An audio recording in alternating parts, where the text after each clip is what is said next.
So, hello, and welcome to, I believe it is, we're getting closer and closer to Christmas. Welcome to Pot of the Dead. I am your host, Nicholas. With me, as always, are the two beautiful ladies, Stephanie and Natasha. Hello. Hello. On today's episode, we ended up watching the 2015 film. I believe it's called Alice Through the Loki Glass or something like that. No, we watched Crimson Peak, directed by Guillermo del Toro. What are your guys' history with this film before we really start getting into it, if you have any at all? Go for it, Tasha. I have no history with this movie. It's very short and sweet. Did you stay awake? No, I did not. How the fuck do you... How many times did you fall asleep? Just once. Once? Just oh, once. Well, that's impressive. Okay. Yes, that's not bad. And when I went back to rewatch it, I stayed awake. Thank you very much. So okay, that's good. That's good. Okay, that bodes well. Other than some of the other movies, that's like 4 times. Right. Right. Unacceptable. This is dog shit. This is unacceptable. You have just ingest some caffeine. I do. Do some calisthenics. I can't. I don't. What it is I can't sit on the couch. I can't be comfortable. As soon as I'm comfortable, I fall asleep. Because the funny thing is, it's always towards like the end of the second act to the third act that I fall asleep. So it's like when shit starts to get exciting and I'm just, I can't make it. Yeah. Nick and I were talking and I was like, how many movies has Tasha stayed fully awake for that we've watched? And I was like, I think 2. 2? Yeah. 2? Yeah. Wait, no, she did. Oh, she did fall asleep during Scream. Yeah. I do remember. Yeah, at the end of it. Yeah. I think The Void is the only one that she stayed awake for. I think so, yeah. Yeah. Wait, yeah, was Shocker. it? What about Evil Dead 2? Oh, I fell asleep. She fell asleep during that. What? I'm just completely blown away by that. That's crazy. That movie's just so like a freaking acid trip in a sense. Like, not that I've had an acid trip, but you know what I mean. Yeah. You're missing out. I'm not. So, okay, my what history with this movie, Crimson Peak. So I did not. This is not my first time seeing it. This is my second time. And I was excited to watch it for a second time because you pick up sometimes on things and then you also can see if it has a really good rewatchability. So that was kind of the excitement of rewatching this. We hadn't seen it in a while. And Nick had introduced it to me and he was like, I think you'll like this movie. It's got kind of romantic but also horror-esque, I guess. It's sort of. And I was like, okay. And I watched it. I really liked it the first time. So I was like, okay, let's do this again. Yeah, like the way that I would kind of the way I would sell this to people and stuff is it's not horror in your traditional sense of today's horror, but in the traditional sense of horror, it is a gothic horror tale. This is no different than Dracula or Frankenstein, stuff like that. It's literally, it's definitely like got its roots. I was telling Steph this when we were watching it. It definitely has like a little Charles Dickens to it. That's exactly what I was thinking. It has a very like Christmas Carol feel to it. Yeah, like because it's these like ghosts of the past coming to kind of like, this is nothing that they don't show in the trailers and stuff, but like these ghosts of the past, like doing some stuff and whatnot, but not just like in a spooky, like doing some stuff. It's got a little more meat on the bones than that, I suppose.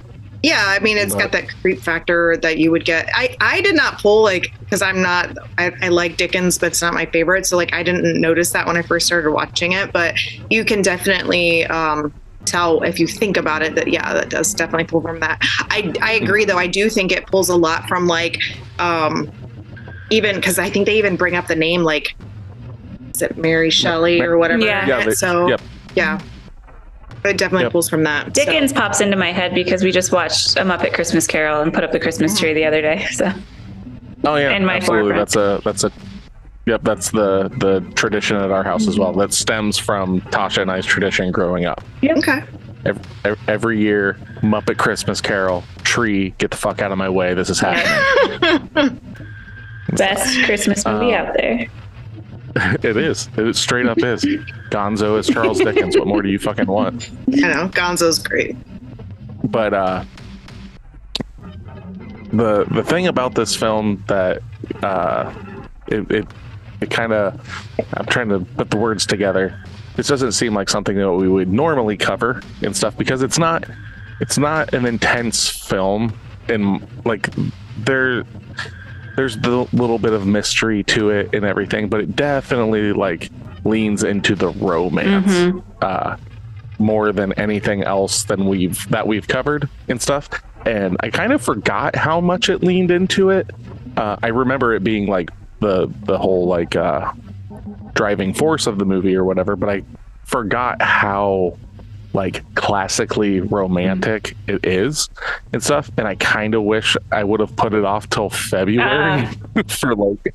Oh yeah, that's true. Well, and the colors even kind of match with that too, like the Valentine's Day theme. But I think it's fine for this. Like, oh yeah, no. Well, the snow. Oh, it's so beautiful. It's such a.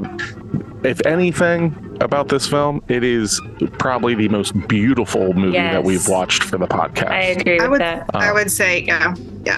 Just the house alone.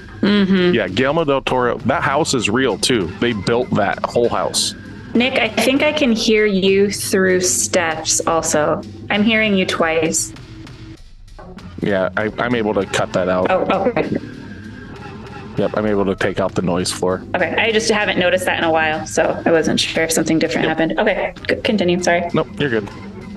But no, the house in it was actually completely built. Oh wow! Like that's not CG and stuff. It's all built on a soundstage, I guess, or on a lot, not on the soundstage, on a lot. But yeah, they built that whole motherfucker. Every room that's used in it and everything like is actually built.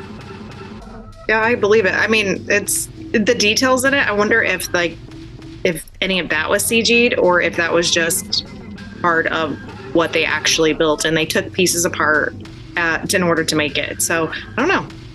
Well, I know like a lot of the furniture and stuff in the movie was actually built in duplicate in 2 different sizes. So if it was in the background to force perspective to make things seem larger and everything, they would use smaller versions of it. That's smart. And then if somebody was to be sitting in it, they would build the full size version of it for them to sit in it. Okay. That's nuts. The budget for this.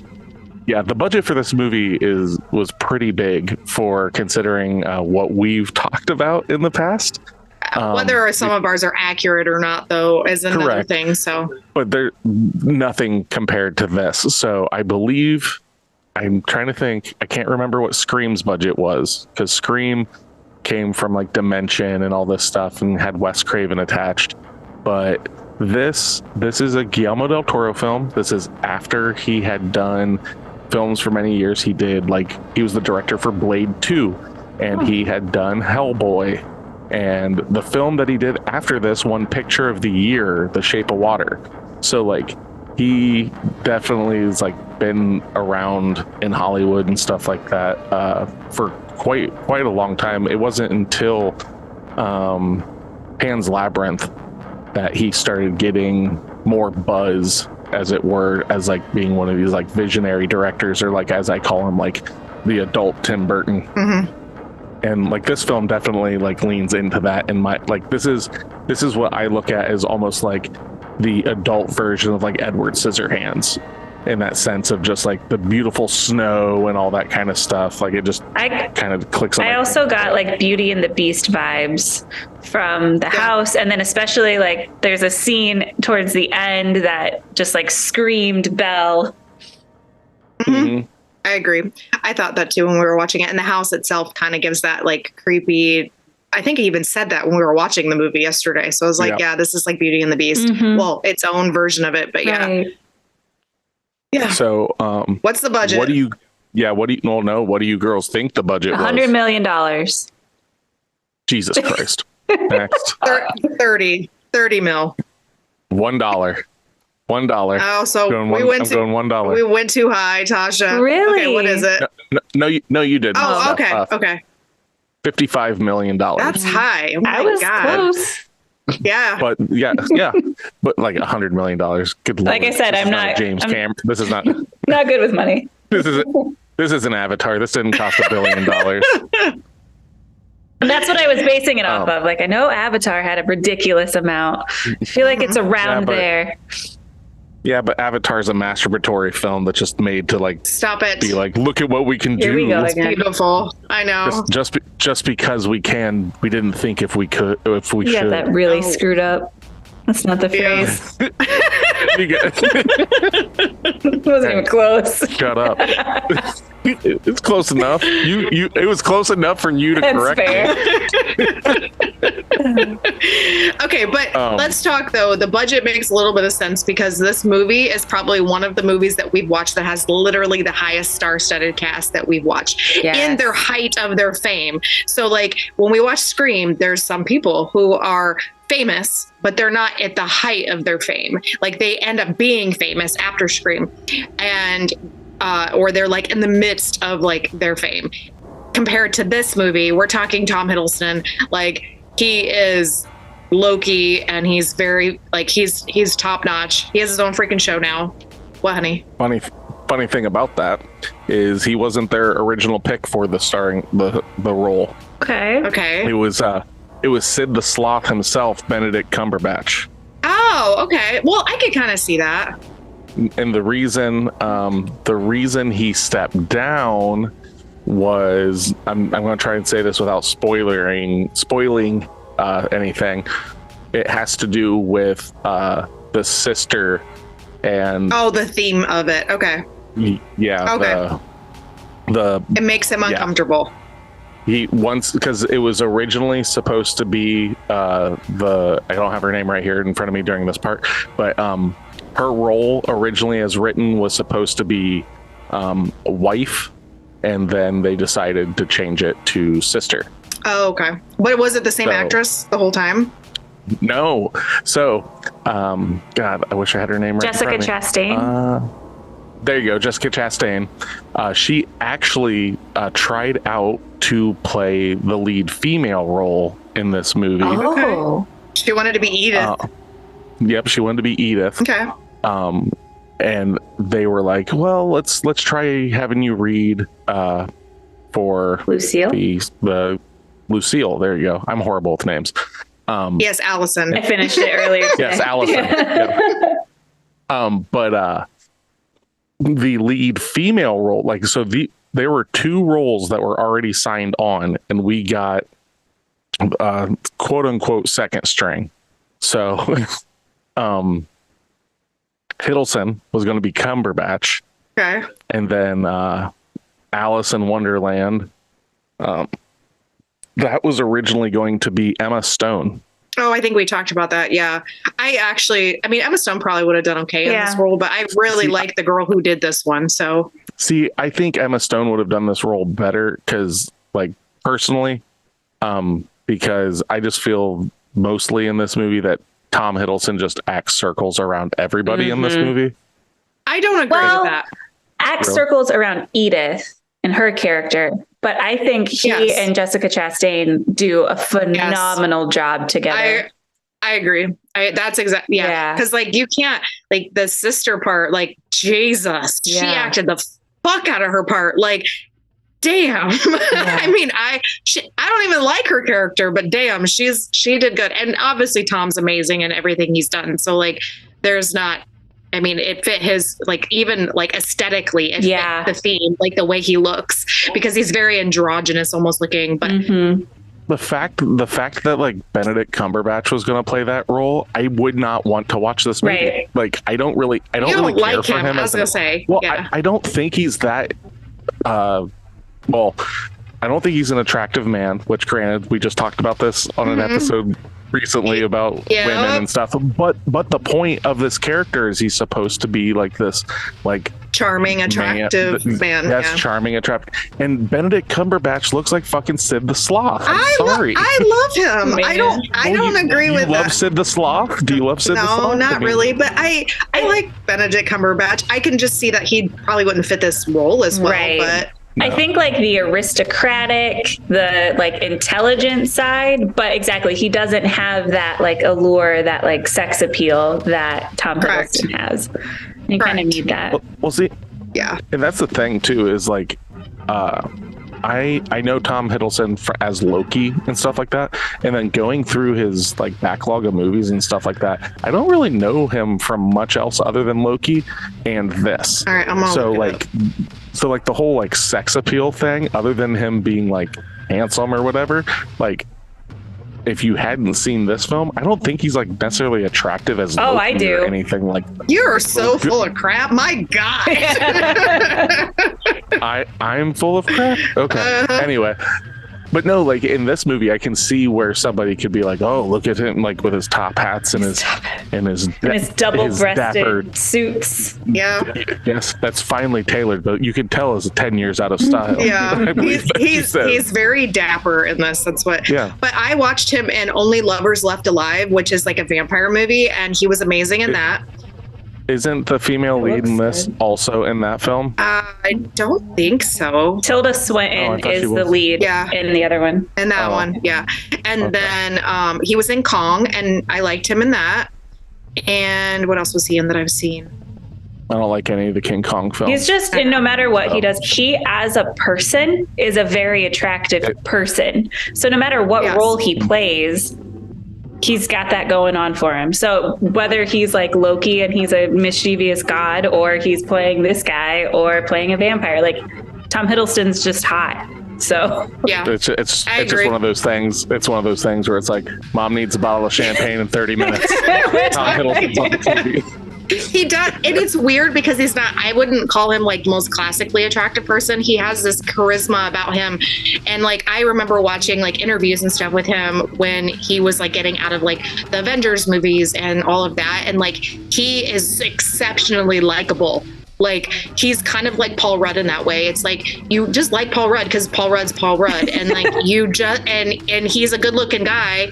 And you can't really explain it other than Paul Rudd never ages. Now we're gonna lie about Paul Rudd's attractiveness on this podcast. I mean, he's good looking, but like, oh my God, I can't explain it. He's not like your traditional like super sexy guy. Like he's just attractive and charismatic. Give me a Tommy Lee Jones any day. the bottom of a work boot. Jeez. Charisma will take you very far. Being charismatic. It will. Yeah. It will. No, but like you're not to completely just get like slam dunk on this like topic or whatever, but it's like you're saying he's not like classically handsome or whatever. It's like I don't think he's not like John Hamm where he's like Hollywood handsome. Correct. But I think Tom Hiddleston is a very good looking man. Like, I mean, well, yeah, but I would say like there are certain actors who you just stick them there and you're like, that guy, everybody finds him sexually appealing, and this guy is, his personality and his looks make him a step above. Like there's just something about him that makes him very likable. I don't know. Oh yeah, like Ryan Reynolds and yes. And Donald Trump. No, too far. This took a strange turn, and I don't like it. That's nasty. No, what is wrong with you? Anyway, okay, let's so we can spoil the fuck out of this. Can we just get to our reviews? Let me think here. We talked about. Tasha has to tell us about the movie. I mean, we're just sitting here talking about the movie, and we haven't even told anybody what the movie's about. we're keeping the spoilers out. Well, so, we are. But yeah, the house was all built. Some people so Guillermo del Toro. Like the thing about this movie that I did really like. My number one thing about this movie, besides the house is gorgeous, is the color grading on it. And when he made this, he said he wanted to make a film that looked like the Technicolor films of Mario Bava, who was an Italian director that did a lot of horror films from the 70s and 80s. Okay. Most popular film of his that you may have seen like the artwork of at some time is like the movie Demons and stuff. He's also kind of credited for helping bring in the oh no, I'm forgetting the name of it. I'm losing my credibility. The Italian Italian slashers. It's Italian for yellow. Giallo films. Oh. So the Giallo films, or Giallo, however you want to pronounce it, are these style of slashers, films like Suspiria and stuff like that, Bird with the Crystal Plumage. They're these basically proto slashers that came out in Italy that are like mysterious person killing a bunch of people, and there's a lot of POV stuff. Anyway, Mario Bava and Dario Argento and stuff, they would have all this dramatic, heavy colored lighting that like make things seem like dreamlike and all this stuff. And that was one of Guillermo del Toro's influences during this film, was he wanted to make it look like a Mario Bava film. And there are definitely some scenes in this that are just striking because the lighting, like the hard reds and gold at the same time, or the jade greens in certain things. Like that's almost like Guillermo del Toro's like signature color to me. It's like that jade green that he puts in a lot of his movies. But yeah, so without further ado, we'll throw up that spoiler warning right after Tasha tells us what the fuck we're talking about. Yeah, really.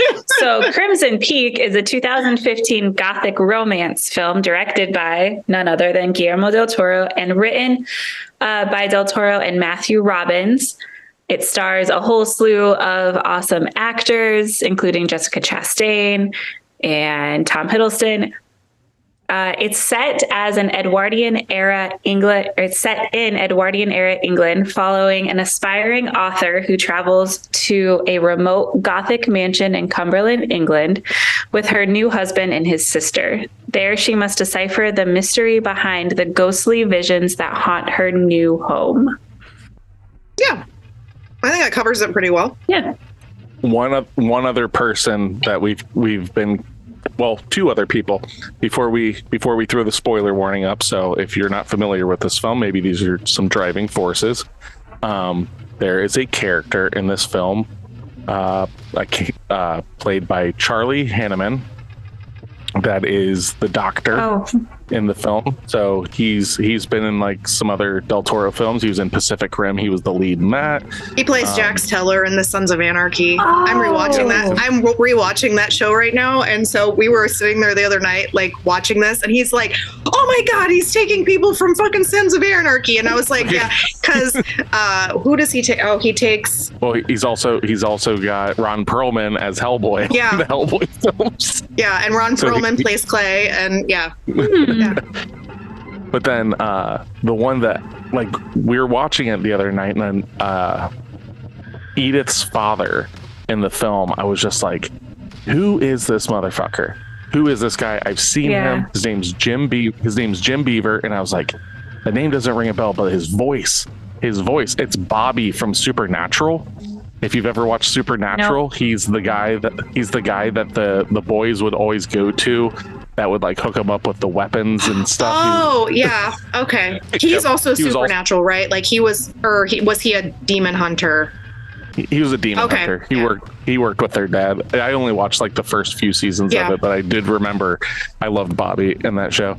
But then he was like in Deadwood and stuff like that. But he kind of has the dad has a timeless look to him. A lot of these characters, I mean, realistically, the majority of people who play in this movie have that very like classic timeless look. I mean, not just because of like the acting and like the intention behind it, but like their genuine features, I think, come across that way. Especially the lady who plays in the main character, Edith, who plays in Alice in Wonderland, the live versions of them, and she has that like very soft, like Victorian era, whatever look. Yeah, very porcelain-esque. You're talking about Mia Wasikowska. Yeah, I believe is how you pronounce whatever her name is. Yep, I'm just gonna call her Alice because that's what I know her as. Yeah, that's fine. Well, yeah, because like to me, it's Alice, it's Bobby, it's Jax, it's Loki. Yep. That's how I watch this movie. It fits better that way. Yeah. Yeah. So. Okay. All right, so it is spoiler warning time. From this point forward, we are going to have an open discussion about the movie Alice Through the Loki Glass, aka Crimson Peak, aka what y'all doing up in that attic. So without any further ado, Crimson Peak. Here we go. And if you want to not listen to this and you want to go to the end because you want to watch, because this is a movie club, go, honey. Go for it. You're doing great. Go right ahead. Oh my God, I can't do this. Okay. This is a movie club. So if you want to go watch Crimson Peak and not listen to a spoiler list, then go to like the last 5 minutes of our little podcast here, and we will tell you what we're listening to next week so you can stay caught up with us. So if you want to be a part of our club, you can find us at facebook.com/pod of the dead, or else on Instagram at pod_of_the_dead, or on TikTok at pod of the dead. If you want to email us any questions, any complaints, or movie recommendations, you can email us at podofthedead666@gmail.com.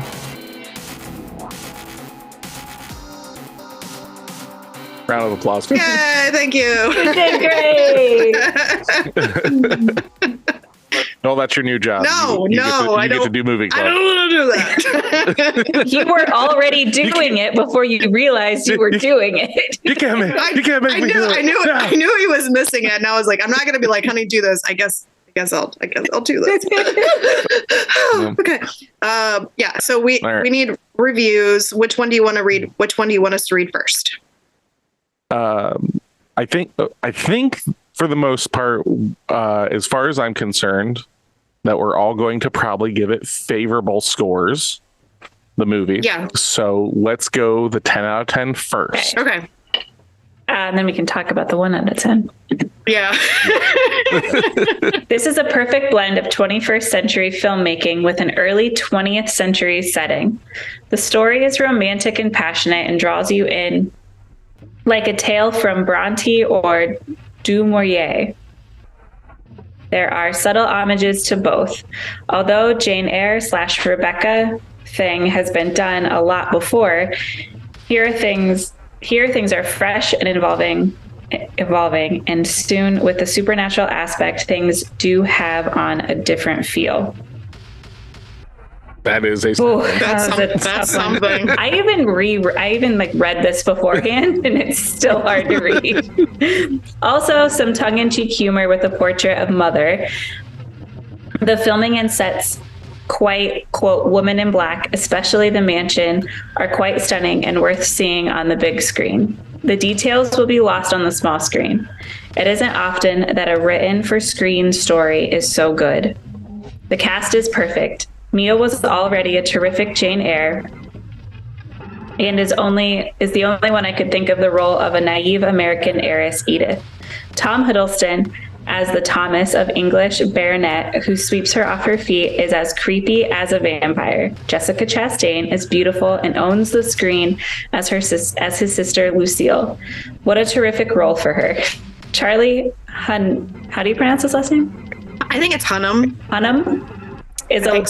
Charlie Hunnam is a little lacking in expressiveness as the doctor friend who cares for Edith. Good use of music, both piano and score. I haven't been a huge fan of Guillermo del Toro's more child-oriented monster and children movies, but this movie is enjoyable for grown-ups. Be warned, the climax is more scary than I expected, and that's the modern touch to this movie. Worth watching.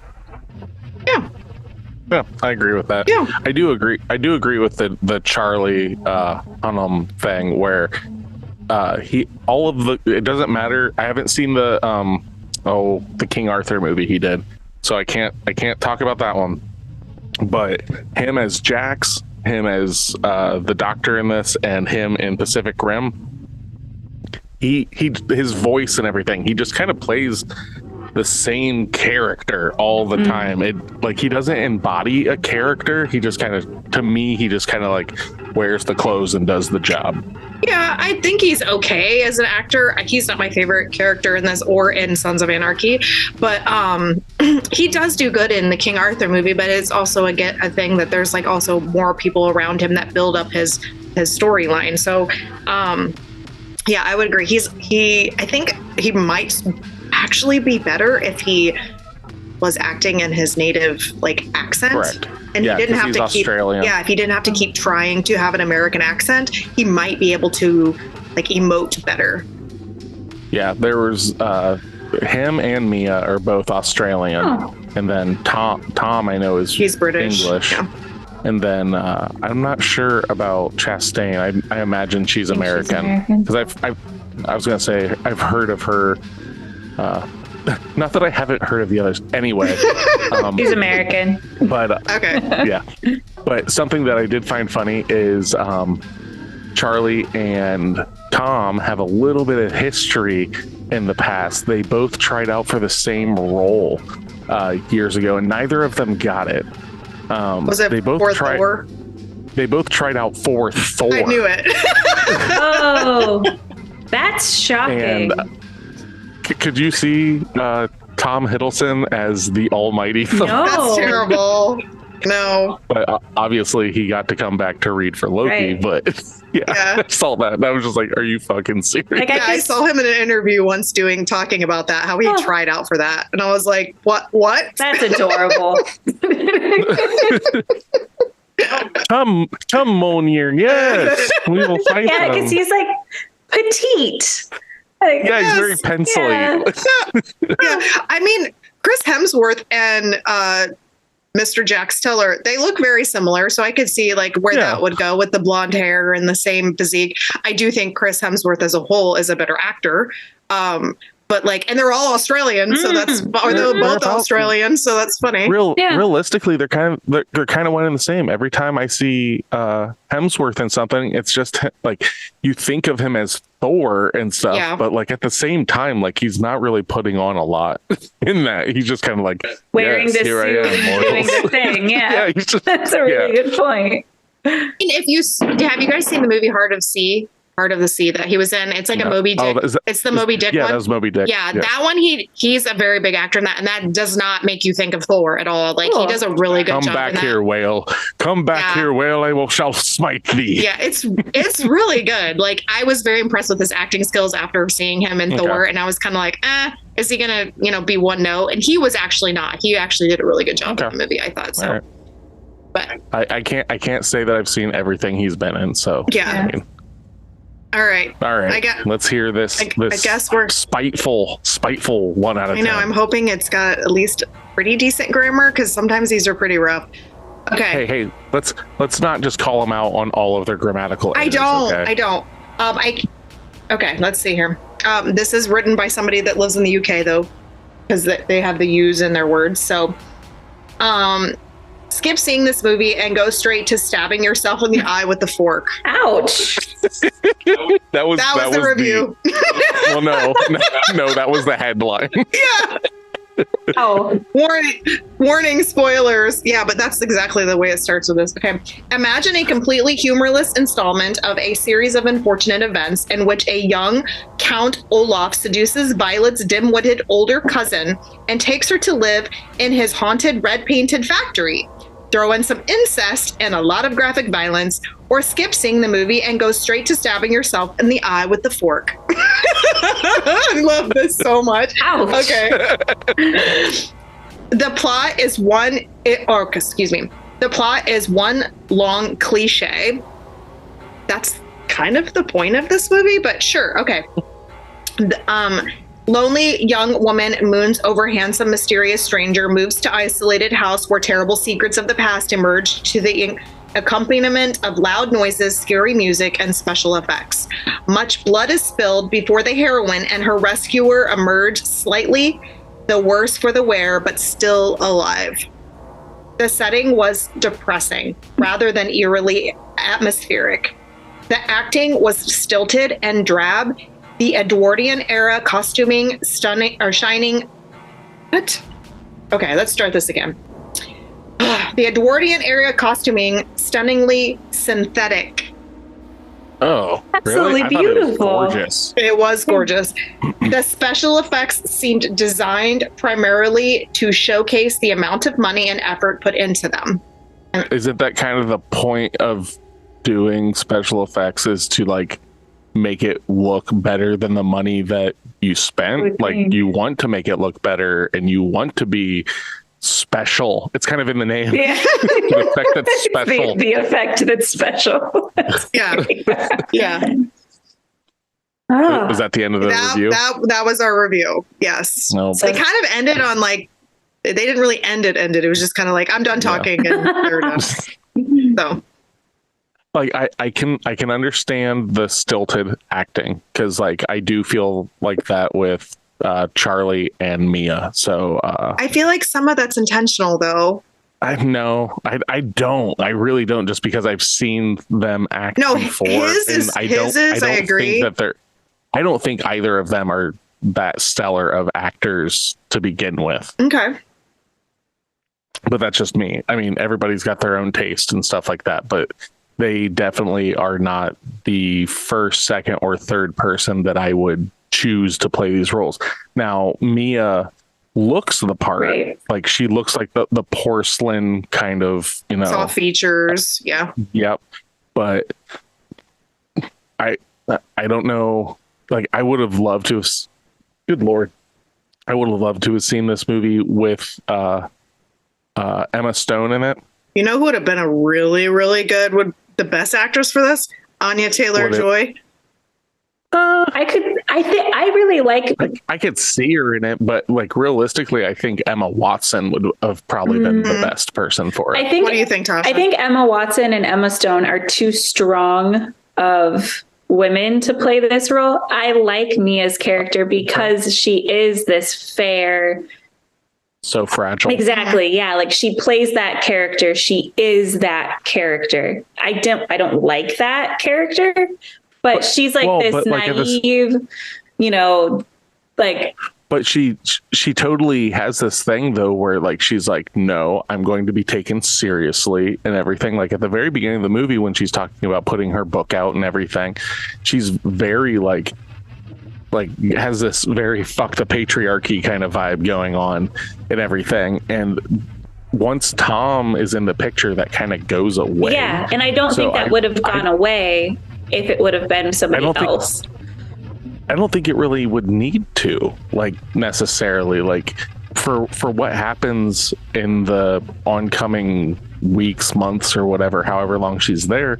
I don't think you need to be a fragile person to, we're already past spoiler territory, so we're good here, to be fucking poisoned. Like, that's fair. I don't think she's a like, I don't look at her, like, I do look at her not as like the most like strong independent woman or anything, but I look at it, my perspective of her as a character is like, she was raised in this household, she's obviously privileged, and she was doted upon, and she has like this very naive mindset. She's never been in love, like she doesn't have like any experience with that. So when this mysterious stranger comes in, which is very typical of like that the Victor, or like the writing of what they're talking about, like the Jane Eyres and stuff like that. Yeah, it has that Jane Eyre feel to it. Yeah, and like, there's this dark underbelly concept of like all those stories. Like Jane Eyre definitely has that, and so like she, gets swept away and falls in love and all of this, and I don't know. I think she fits really well with that character, and she builds up to like, you think she's strong, but she's not. She falls in love with him. She's like your typical like young, naive love affair, whatever. Right.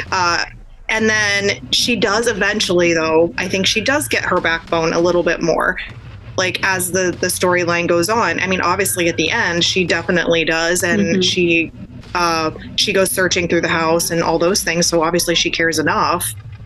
Well, something that's kind of neat, though, talking about how like she gets that backbone and everything.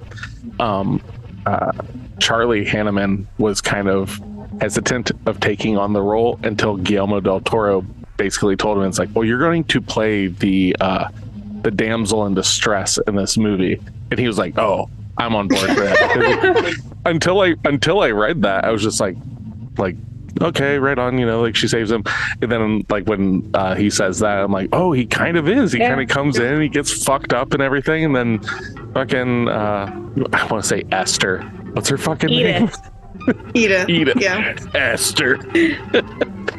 When Edith like fucking takes him away and everything. So Yeah, I didn't think of that, but like, yeah, she does totally like have a character arc. I think she has a really good character arc, and you as written. Yeah, and you obviously can't. So if you put in the storyline where you had two very headstrong, very dominant women, it would not work. Other than the sense of just the constant back and forth of fighting, because the sister in this is like the epitome of batshit crazy and like very strong-willed and dominant in the storyline. Like, and even if she's like undertoning at it, like passive aggressively, like a lot, that's usually the storyline.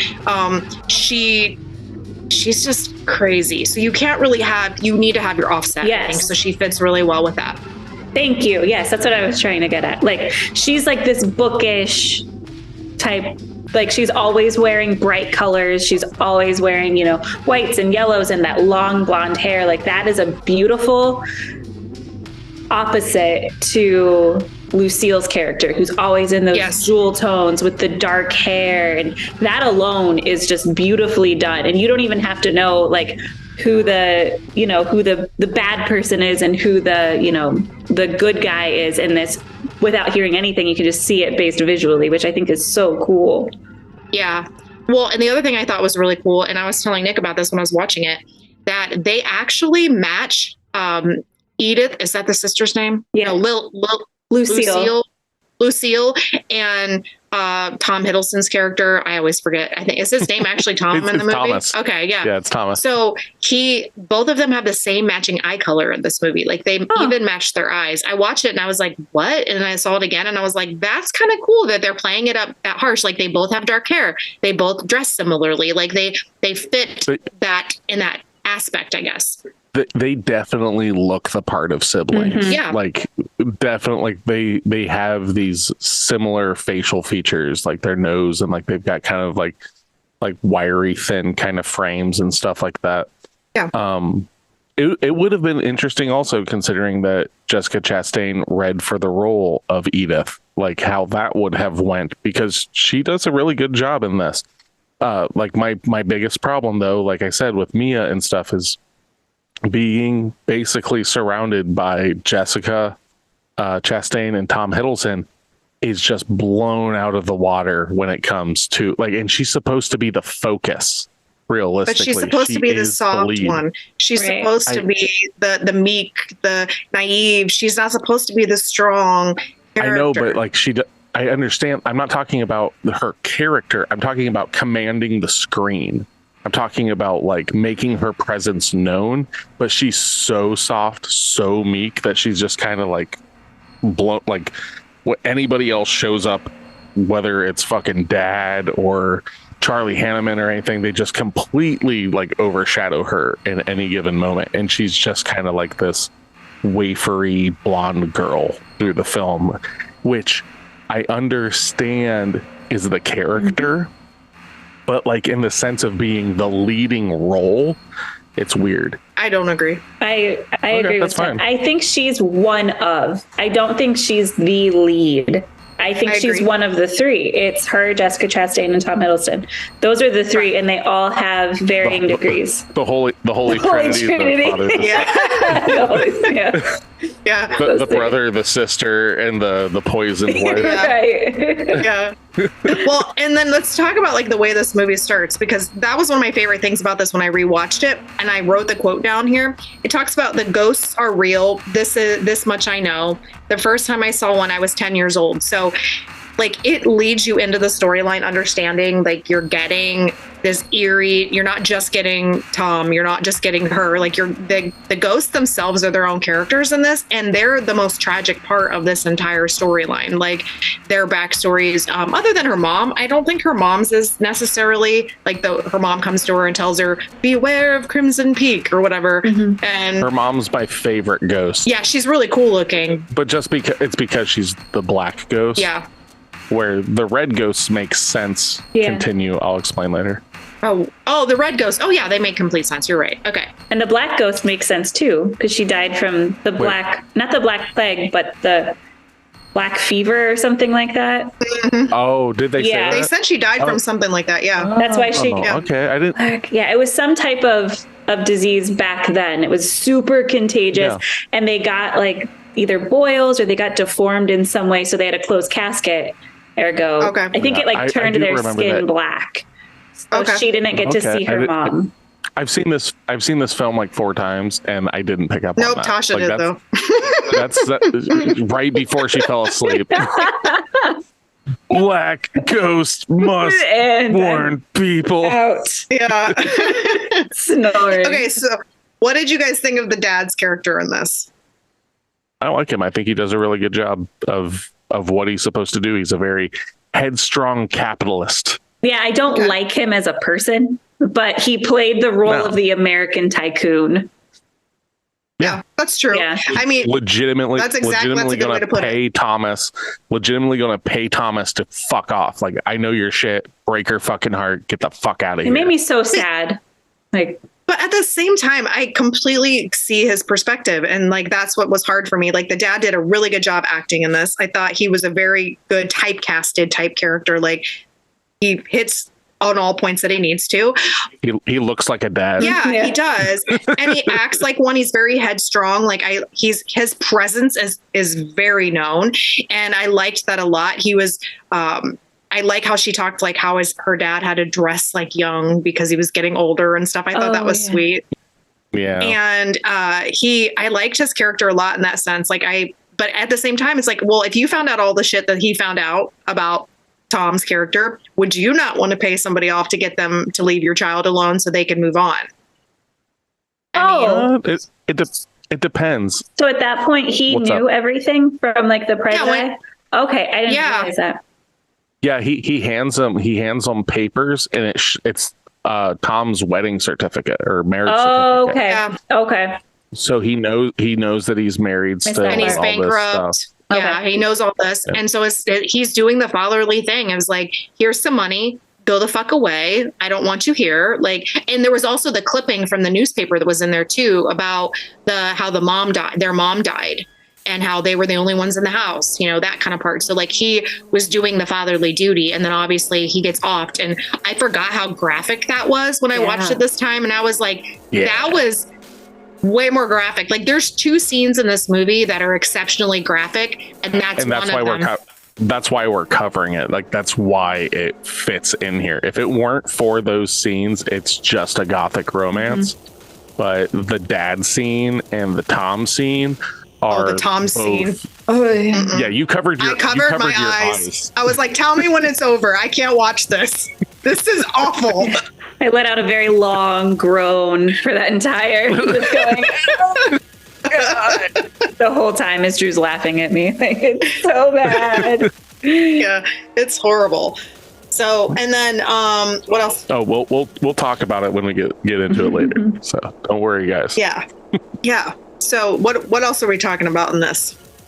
Well, so it takes place in Buffalo, New York, and like I'm not very familiar with New York during the 1870s. So it looks fucking good. Yeah. I think they do a really good job though of like setting up this, like, he's not an aristocrat, but like, yeah, like you said, like this tycoon kind of guy brings Tom in front of the council of old white fuckers. Yeah. I do have written down, it's like Alice's dad's got some big boomer energy, but at the same time, he's pre-boomer. He's the OG, right? Yeah, he's original boomer. He boomers his head right through that fucking porcelain water basin. Okay, but I wanted, on his behalf, he is a self-made man, right? And he even said that. So he says. Yes. All self-made men say that. Okay, that's true. But he was talking and giving examples of where he started and how he got to where he is, and like, feel my hands. Yeah. Feel. They used to break rocks. Yeah, and like, part of me is like, that's kind of cool, like in the sense that he came from that. This isn't like he earned. He actually earned his way. Well, he's a white man, so technically, okay. I earned my wealth on the back of slaves. Yeah. So we're not going there. So anyway, yeah, that's what it was. I know. Every white man in this era would have been like, yes, I'm a self-made man, but just by completely exploiting others. Like, it's even shown that he has black servants in the house and stuff like that when she goes to check in on stuff and everything. Like, these, like, this is post-slavery and everything, but like, indentured servitude was still basically just wage slavery. For a very long time. So he but I liked that about him. Like, I thought it, like I said, I thought that fit really well, and I liked the dad's character because it was, you know, he did have a point with Tom, like, in a sense, like, Tom is an inventor, basically. It's like, that's the way it came across to me, and he was trying to Willy Wonka. kind of in his own weird wonderland. And I'd pay to see that. And I liked the scene where Tom came in and he basically whisks her away to this party that she wasn't intentionally going to go to. And the dancing with that candle was beautiful. And I was like, I probably would swoon over that too if you were going to dance with me and hold a candle to prove a point. And like, that kind of cemented their like romance. That dance scene with the wick was actually done, and the flame actually held the whole time. Oh wow, that's not CGI. But Tom did have to tell everyone it was a double wicked candle, so it was able to hold flame a lot longer because it was a thicker wick. It's still impressive. But yeah, that's all real. Wow. Very much so. Yeah. I'm pretty sure British people are born able to waltz. 1, 2, 3, 1, 2, 3, contraction and push the baby out. But yeah, so along this time, you know, Dad's telling Tom to fuck off and everything, and Dad gets got later on. He's in the bathroom, he hears some noise, and very much in a Mario Bava way, you see, like, this is straight up the Giallo film kind of thing. You just see a black leathered gloved hand grab his head and repeatedly smash it on a sink until the sink breaks in half, smashes his head through it. I was not expecting it to be that violent. Yeah. It really took me out of this like love story vibe. That happened, and then you're like, that's why. I get it. Can't just be for the CGI ghost. Okay. Oh, face caved in. Got it. Yeah. We're on the same page now. Well, and then when my thing that I kind of, I don't know, made me uneasy, I guess, is when they wanted her to like tell that it's the body, and then she had to see her dad with his face like this, and they legit showed us again, and I was like, why can't anybody else identify as body? Well, that's part of the rules. Since when? It's supposed to be next of kin. Yeah, but technically, my thought was his face is bashed in. How are you going to be able to identify him if he has no face? Yeah, I know what my father's sinus cavity looks like. Yeah, I know. Like fingerprints must not have existed or anything like that. Not really. 1877. Like, you're talking about way back. Yeah. So I mean, real deal. That's like, true. Did we know that germs were a thing back then? Probably. From the looks of those fuckers, probably not. I'm surprised that dude lived, like, because they even say he was going, what was it? He was going to turn 50? No, I think it was 60. Oh, okay. I thought it was 50. I was like, that motherfucker's had a hard life. No, I think it was 60. I just rode trains and fucking did heroin all the time. Yeah. Well, and then like the time from that happens to the time that she gets whisked away is like a blink of an eye. And then she's there, and we're in this house, and you're walking into this house, and it's like the most gorgeous crack den the world has ever seen. Literally. With the snow falling in the middle the whole time. Oh, God, it's beautiful. Yeah. And it's like, I don't even know how many stories this house is. It's just, and then that room, like, that's like off the side of their, what was it, like their playroom or whatever when they were kids, with all the moths. The nursery. Yeah, the nursery with all the moths. Like, the black moths. Yeah. That was insane. Like, and she was talking about that earlier, because I wondered why, like, this movie has a very unique way of portraying insects. Like, we have like the butterfly getting eaten by dying and then getting eaten by the ants, and then you've got the the black moths. And then there was another scene, I can't remember what it was, that was also similar. Oh, when she was like looking in a mirror or something and they were dying or something on. Yeah, they're like fluttering, the like flies. it's like they're cold, like they're starting to go dormant. The duality, or however you want to say it, of the butterflies and moths are literally the story of Edith and is it Lilith? Lucille. Or no, Lucille, Edith and Lucille, because the butterflies are dying and she's explaining that they get their warmth from the sun and that's what keeps them alive. But like on like stormy days and all this stuff, they lose their warmth and they die. At our house, we only have black moths, and they're used to the cold and all that. And she asks like, so what do they eat? And she says, sadly, butterflies. Like, it's straight up exactly like it's one and the other. Like, she is the butterfly, she is the black. Like everything in this movie is two polar opposites, and it's amazing. Yeah, I really was. And Tom's just torn between both of them. Really, literally, he's torn. He's torn between the only love he's ever known and the love that he wants. Right. Yeah. Well, and did that scene, like, because we've already done spoilers, Tasha, when that was revealed, did you already see it coming, like with the sister, or were you like, holy shit? Which scene are you talking about? Towards the end? The end, yeah. The reveal. I saw that coming because they have alluded to it a couple times in it. I wasn't necessarily expecting to see it. But a hand job. Yeah. They did it tastefully, though. Yeah. Like realistically. Yeah, it was a tasteful attic hand job between siblings. Jesus. So I wasn't super shocked. I didn't know that that's what the ghost was pointing to. Like, hey, check this out. This is happening. But there were a couple other times, like when she got mad that they spent the night at the post office and things like that. So I knew that there was definitely like this big connection. I guess I didn't see like them actually acting on it. So it wasn't a giant shocker. Right. Yeah. Yeah, you could see it like up until that point of it just being almost mother and son, almost kind of. Where it's just this. It's like this protective, like, because that's kind of the thing is like after their mother is killed, she basically just took over that role and stuff, but then kind of went over the hill with it.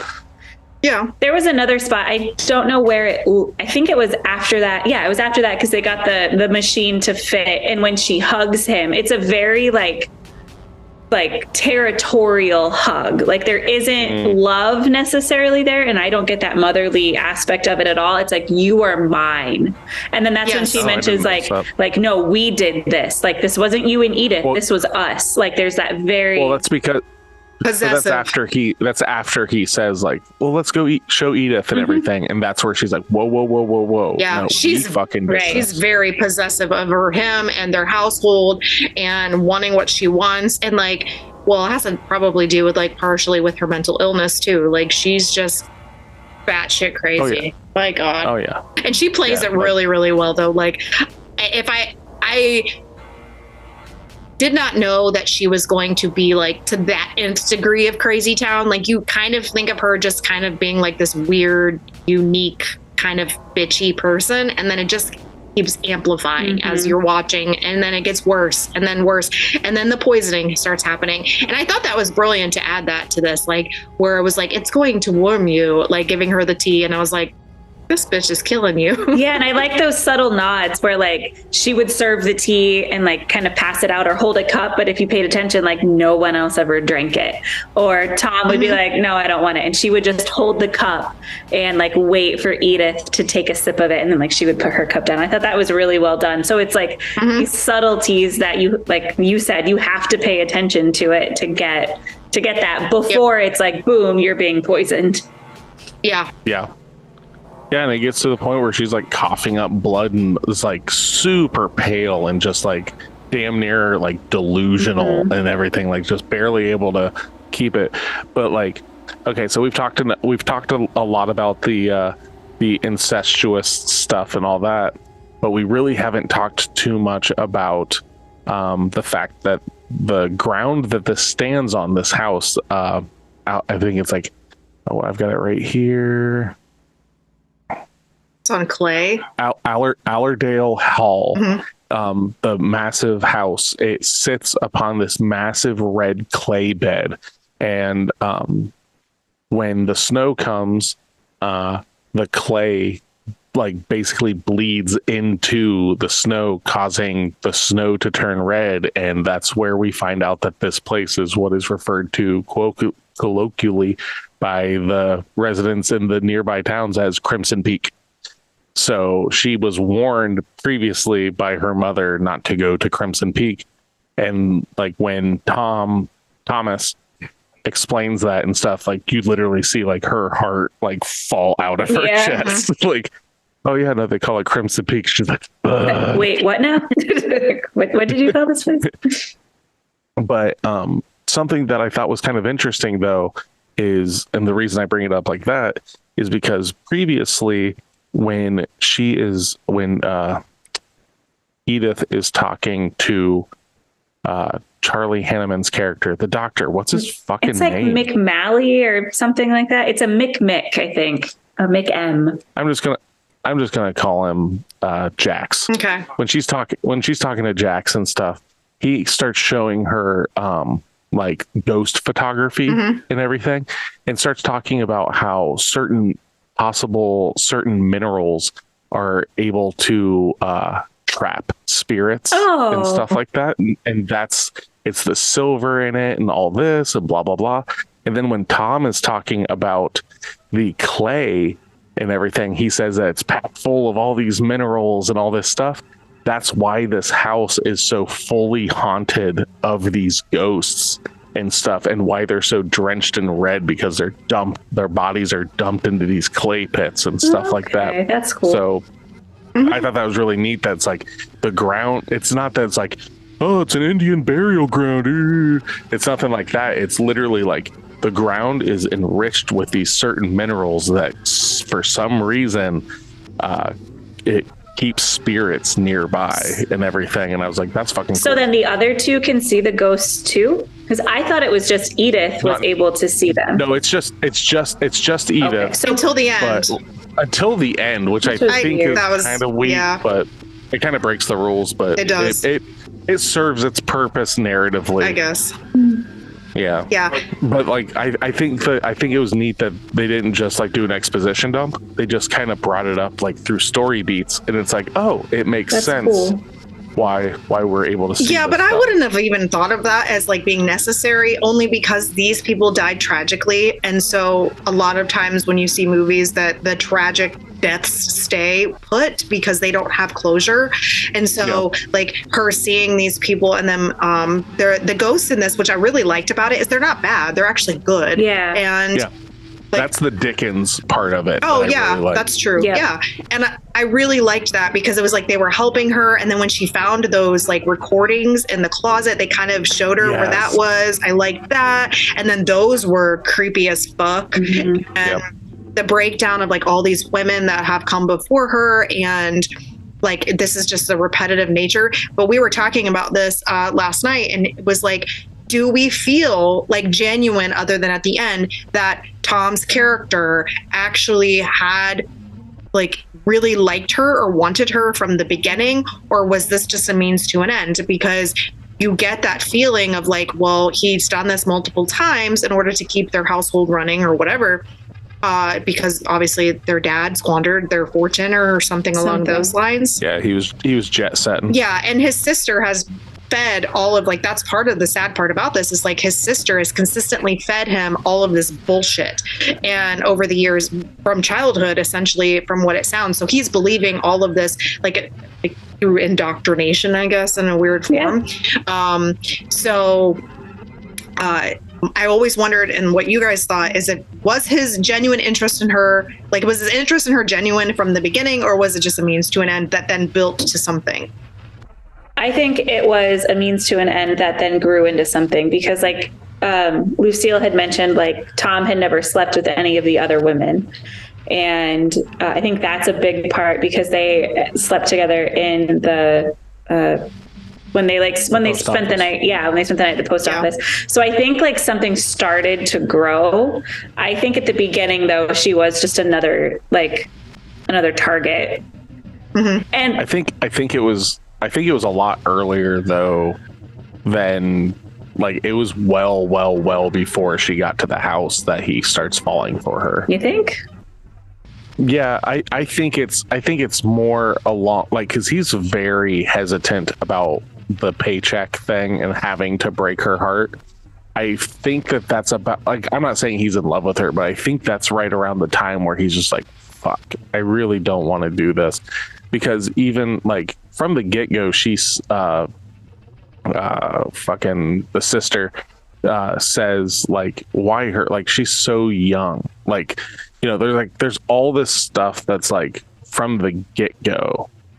So I don't know. Like I think it's right around that time. I don't think it's so much once they hit the house. So like at the dance, something like that. Yeah, like it's almost like that.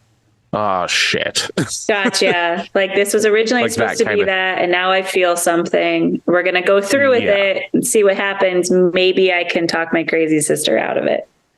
Yeah, maybe we can just run away, you know, like that whole idea and stuff like that. I don't think she gives him possibilities. Like the other women probably didn't. Like she's a dreamer, that character is. And so like she's like, we can do this, we can do that, we, you know, and she kind of feeds into that. And he really hasn't had that egg cracked open for him, because all he has known and been told and been indoctrinated into is this household and this family and whatever his sister has pushed on. So when he gets to have these moments with her, he gets to see his life in a different light that he really hasn't gotten to do his entire life. Mm-hmm. Yeah, and you're right, because he mentions when they're in the attic that she's different than anyone else. So giving him that like different perspective, because that's when I was thinking it started to form. Obviously, because they're physical with each other, like they start making out up there. Yeah. So I thought like that was kind of where the switch was flipped. Was already at the house, but they were giving each other fuck me vibes like well before that. I felt like obviously like it could have went one way, you know, because he's playing her or whatever, but like there was just some stuff that I was just like, oh no, he's kind of picking up on this. And like you could just kind of see a lot of like when the ladies are like kind of bickering a little bit and stuff, you can see him kind of like shoulders drop a bit and everything. Like he's just like, oh, I just want to be with my wife. Like you can tell that he's like leaning into that kind of stuff. Well, she's encouraging to him, and I think that's something he lacks in his life. Like there's this woman that believes in his dreams, is there to support him, wants to be there, gave up her life, did all of these things, and is, you know, believes in him and has feeding that ego part of him that he probably doesn't have. And like, so when he shows her the toys that he's made and she's like gushing over those and like all of that, it's almost like this inner child of him that's like come to life because he's been living in squalor essentially. Like this house is gorgeous, don't get me wrong, but it's falling the fuck apart. Yeah. But there is a fucking hole directly through the center of this house. It is snowing inside in the basement. Yeah, the foyer has snow piling up in it, and the wood of the floor is rotting so much that if you step in spots, the clay beneath it drips into it. Yeah. It's not a good What house. was your favorite scene? My favorite scene, hand job in the attic. Oh my God, no. No, actually, my favorite scene is when Tom, like, and I'm not kidding, I just think that this is the best acted scene in the film, is when Tom is giving her the business about her book being shitty on the staircase. I think that is the best scene because it's just like him just railing her about it, and she's like, stop it. It's like, no, we're not even finished here. He just keeps going, and then she's like slaps him in the face and everything. It's like that, like when dad says break her heart, he's like, all right, I'll show you fucking heartbroken. Yeah, that's true. I don't know if that's my favorite scene, but it is really well acted. There's a lot of like cool visual scenes, but like when it comes to the acting, because like every time you fucking see that house, that's awesome. Every time you see a ghost, that's awesome. When she's sitting in the bathtub and the big jade walls and everything, and like, and we don't get any titties in this movie, but we do get some Hiddleston ass in this movie. So ladies, line up. You get some Loki cheeks. One time. I don't know if I don't think I have a full scene, but I really like when towards the end, like when Lucille's running into the kitchen to grab like the knife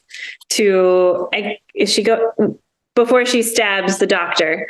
I love all of through the chase between Edith and Lucille. I love all of the flowing gown aspects of it. The big billowy arms flowing, the nightgowns flowing. Anytime that happens, just like Nick mentioned with the big house and the jade walls, that's another thing, just aesthetically wise, it's just beautiful. Yeah. Yeah. This movie gets hella points just for visuals. Yeah. Like I'm not giving this movie like an insanely high score or anything like that. Most of its points though come from the fucking set design, the outfits, the color, the color, the lighting, the color grading. Like the direction of this film is fucking great. My problem with it is the acting of a few of the characters and stuff like that, and that's where it gets kind of knocked down. What about you, Steph? It is what it is. I would say I'm probably similar to yours. I like the ending. The one thing I noticed, and I'm just thinking about this aloud right now, is that the end of the movie, it definitely was the peak of the story. Right. So like sometimes we get it in the middle of a movie, sometimes it, and then it starts to wind down. This movie literally hits a fever pitch at the end and then it's just done. Yeah. So like the last 10 minutes. Yeah, it definitely hits hard there. And I like it. I love the ending just because the scene with the shovel at the end is just I heard you the first time. Yeah. Well, and she's fighting her, and I love the knife where she grabs it and then it slides through her hand and you see it. Yeah, she grabs the blade with her hand so deep that she's able to pull the knife out of her hand. I love that. It was so good. And like all the blood on her hand, and like the ground's bloody, but it's not really bloody. It's like the clay that's coming through the snow. It's just beautiful. The only thing I didn't like about that scene at the end was because Tom's character is dead. And I was really sad that he died in this because he gets stabbed in the face. And that's another scene that I really like. Not necessarily all the stabbing, but the emotion that's there. Like that's like she has just lost all control. Whatever like bit Legit of her, control. Whatever bit of her was keeping her reined in was gone, and she like doesn't even realize what she did after she killed him. Correct. And that's just so heartbreaking. It's pure rage on her side and pure like confusion and like bewilderment by Thomas. Because like when it's happening, he's just like, it's literally like a kid being punished for something he doesn't understand that he did. Yeah. And then and then Steph closed her eyes as sister stabs brother directly through the cheek. Yeah. It just leaves the blade there. Oh my God. And then he sits down and pulls the blade out, and you see his eye like fill with blood. And there's just like one bloody teardrop as he's just in like shock. And then she grabs him and is sobbing on the ground. I didn't watch any of that because the stabbing, I was like, oh, it's going in, closing my eyes. I'm like, tell me when it's done. Tell me when it's done. Tell me when it's done. And he's like, it's almost done. there's no way. There's a few things I can't watch, and that's one of them. That was terrible. It's a very like it doesn't pull away. The camera's there the whole fucking time. It is. So and that's kind of what plays into this. Like it's horrific because of like all the women that have died and the sister being like as crazy as she is. Like she cuts her hair off to add it to her stash of dead women. Like that's fucked up. Like that's her. Those are her treasures, and just and. I like the way it ended, though, other than the fact that I really wish that, because I'm like the sappy one at heart, like that they could have lived happily ever after all of that like tragic ending. But then she goes off. And this is one thing I didn't like. I think Mr. Doctor should have died.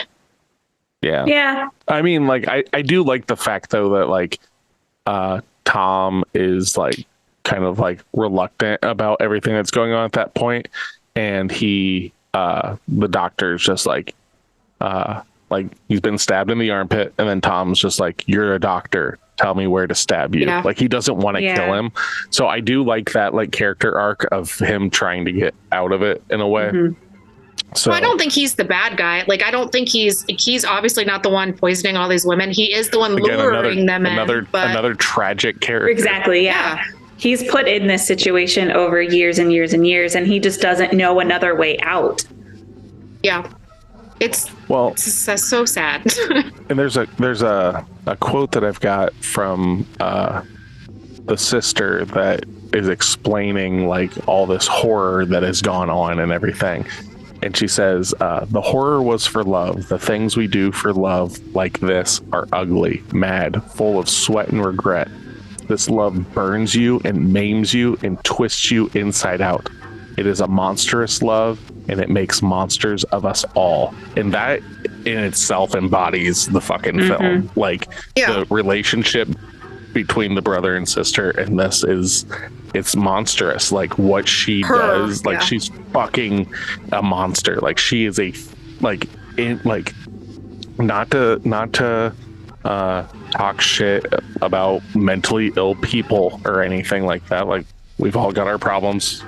God knows I've got a fuck ton of them. But like she is pure on, like they even talk about her being institutionalized. He is not meant for public consumption. No. And then her poor brother had to live with all of that. So basically he's luring these women back to then fulfill his sister's need for like killing. And I don't think it's so much the need for killing, it's the need for money. Yeah, but there is some type of she likes to kill. There's something with that. And I think it goes back to how she cared for her mom.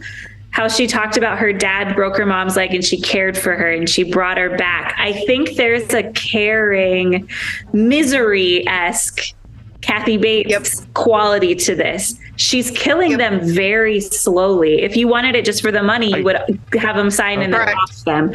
But and you wouldn't have cut their hair out. Right. Yeah, there's some type of something dealing with the poisoning. Yep. I agree. I guess so, yeah. Yeah, it definitely... I don't know how that just kind of slipped by me, but you know, Tasha, for being asleep through the entire film, she really did pick up. She picked up a lot today, yeah. Because I rewatched it. Yeah, that's true. All right, so let's tie this up a little bit here. So we're gonna talk about who our favorite actor or favorite person in this whole movie is. Thomas. Yours is Thomas. Okay. Is anybody gonna say anybody but Thomas? Okay, Tasha. Tasha, what do you got? Lucille. Oh yeah. Okay. Yeah, that's hard for me because like I would pick between the two of them. That would be the choice because like I like Tom's character a lot because he's just very endearing, but also kind of messed up. And then Lucille, though, acting wise, best actor in the movie. Yeah. Tom showed his butt, so he wins. We got it. He's like, there's no boobs in this movie. Better give Nick what he needs. Give him the man buns. But when you have the two women on the screen and they're like, you have your good and evil essentially on the screen, you're paying more attention to them than you are him. Right. He's the side character when it's them against each other, and he's just kind of standing there. Tom is needed for Lucille's bidding more than anything. Yeah. He's just a pawn in all of this. Yep. I just like I like Thomas as the character going through and just like watching his character development and stuff. Like I like Lucille like as the evil sister and everything, but like at the end of the day, it's like who's the character that I like to see? It's Tom. Yeah. I like to see him too. Lucille, yeah, we know. Tasha, put your pants on. God damn it, put your pants on. This is a children's show, damn it. Yeah. Okay, so go ahead, honey. Oh, I was just gonna say, what would the children think? Okay, so what are we scoring in this film? All right. I'll just make mine quick. Okay. I've seen this film quite a few times. I really like Guillermo del Toro as a director. His movies don't necessarily have the greatest stories and stuff like that, but visually he checks a lot of boxes for me. Like even like Pacific Rim and stuff, it's not the greatest narrative tale ever, but at the end of the day, it checks all those boxes of my inner child of being big robot fight big monster. Yay! And this kind of is the same way. It's like beautiful set dressing, really cool Victorian, Edwardian era, like all this like gothic imagery. Yes, ghosts that look cool for the most part. I don't like it when the ghosts have eyes. I liked it when they're more skull faced and stuff like that. When the one ghost has like the eyes, it looks really fucking weird to me. All that being said, if Benedict Cumberbatch were in this film, it would lose a couple points. Agreed. Literally. I think that Hiddleston knocks it out of the park. I think Chastain knocks it out of the park. The rest of the cast does their job. All that being said, the beautiful lighting, the lighting alone in this movie gives it like an extra point or so. I'm giving Crimson Peak a 6.5. Okay. That's fair.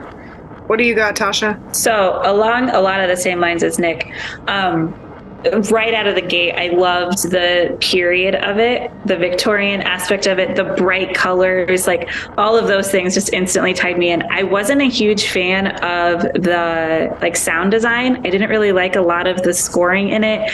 It made it feel very Disney, especially at the beginning. So that kind of took me out of it for a bit, but it also, that's why I keep thinking of it as like Beauty and the Beast, where like Maya's character, where Edith is Belle, and like the beginning is her being Belle in the city. So I wish the ghosts were more translucent and more like wispy.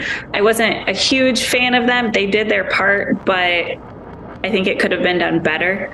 Yeah, like what Nick said, the actors played their roles, did their parts. I think the doctor was supposed to be just like where Edith was the like kind of meek girl, the meek woman in this. I think he was supposed to be the opposite of Tom, where Tom swept her off her feet, where the doctor was supposed to be the love interest per Dad's eyes.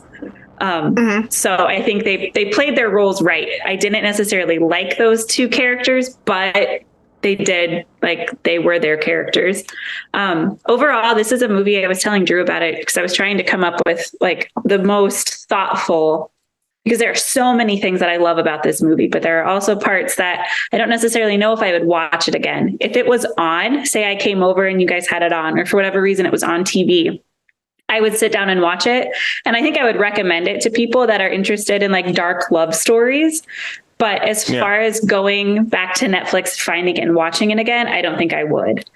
So it is the most beautiful background noise you could ever have. Like I could sit there and watch bits and pieces and then go do something else and come back and like just for like a specific scene and then just carry on. So I, for all of those reasons, am also giving it a 6.5. Okay, that's fair. I'm kind of, it's kind of creepy because we're all in the exact same boat here. This has never happened, guys. I wrote it down on my paper. That's what I wrote down. So, whoa, yeah, creepy. Okay, so I agree with all of you guys. I'm not going to reiterate all of that. In the sense of it, this movie, I was curious to see if it had rewatchability, and I definitely would recommend this movie to people as a first watch, in the sense of like, if you're wanting to dip your toe into something different, beautiful, well made, the coloring, all of that stuff, something that isn't necessarily scary, but definitely creepy. And if you're okay with, you know, there are some questionable morals in this movie, so like you have to be okay with that.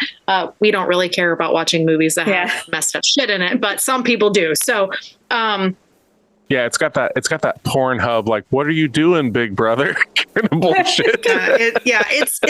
It's weird, and like, but it's the best thing, like you guys have said, and I'm gonna say this a million times, it is gorgeous. This movie is just beautiful, and the lighting is all like golds and just the breaks of that with the color, like the outfits, and like it's a very beautiful period piece, and I love period pieces, so that works really, really well for me.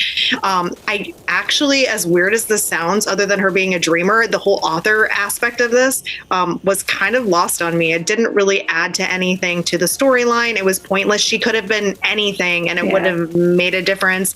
I understand that they just had to throw that in there for whatever part. I don't know, but whatever. Maybe for them to have their initial reaction, like their interaction with each other. That's how they first met. Maybe, I don't know.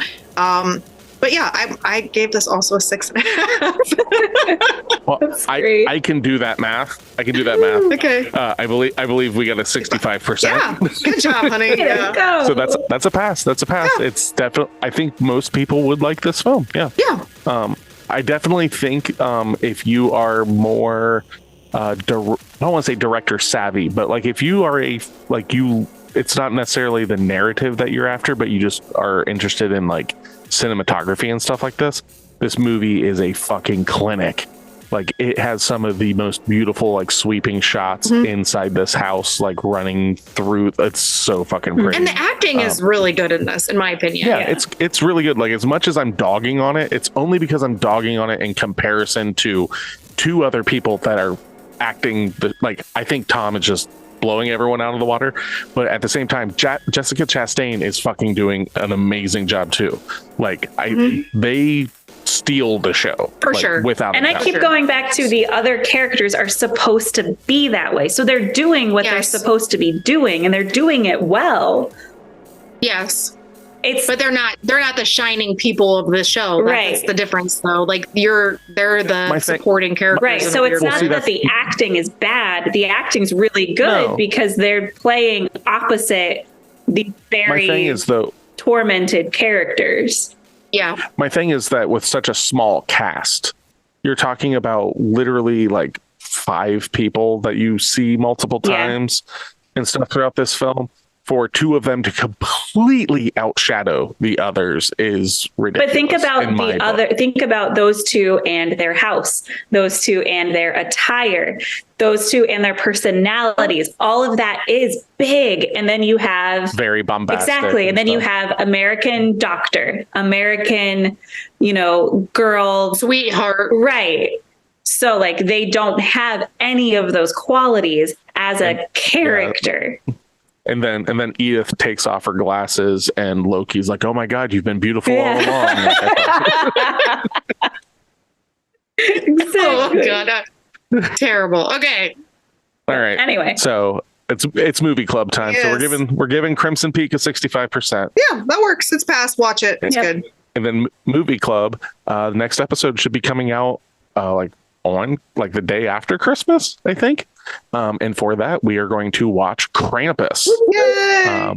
I've never seen this. Which is directed, though, written and directed. I believe written. I know it's directed by the same guy that did Trick or Treat. Oh, so I'm probably going to love this movie. It's his Christmas movie. Okay. But with all that being said, for Pod of the Dead, I am Nicholas. I'm Stephanie. And I'm Tasha. So come back and listen to us. Or else.